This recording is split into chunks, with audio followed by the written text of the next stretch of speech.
otvorila sa tu téma o 5-ročnom volebnom období. Teda o možnom presune komunálnych volieb o ďalší rok. Chcem povedať, že prvý, kto otvoril tému 5-ročného volebného obdobia, sme boli my v strane Hlas sociálna demokracia, bol to Michal Kaliňák, aj so mnou, keď sme ešte boli na Ministerstve regionálneho rozvoja.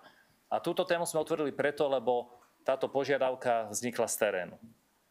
Ale na to, aby sme zvýšili volebné obdobie na 5 rokov, potrebujeme súhlas aj mandát od tých, ktorých sa to týka. Sú to naše mestá, naše obce, naše kraje. A musíme to urobiť tak, aby toto rozhodnutie aj prešlo. To znamená, potrebujeme ústavnú väčšinu. A ústavnú väčšinu k dnešnému dňu nemáme, pretože opozičné strany povedali, že tento návrh už v tomto volebnom období nepodporia.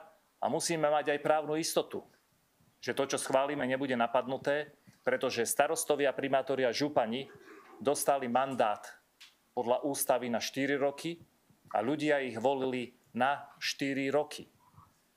Teda akákoľvek debata alebo výstrel, že poďme na 5 alebo 6-ročné obdobie už teraz, nemá racio.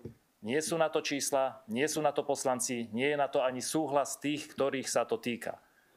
Ale verím, že na čo súhlas získame, je náš návrh, aby sme 5-ročné obdobie po diskusii so samosprávami urobili od budúceho volebného obdobia.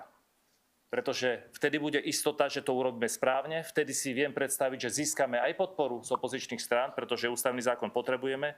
A je to dôležité aj preto, lebo 5 rokov má racio aj kvôli tomu, že plány hospodárskeho a sociálneho rozvoja miest a obcí sú spravidla 5-ročné, že rady škôl sú 5-ročné, že plány odpadového hospodárstva sú 5-ročné, čiže 5 rokov má význam, ale poďme do toho vtedy, keď na to bude politická vôľa, ktorú potrebujeme z hľadiska ústavy Slovenskej republiky. A poďme do toho vtedy, aby sme nerobili niečo, čo môže v konečnom dôsledku celý tento proces z hľadiska právnej istoty zpochybniť.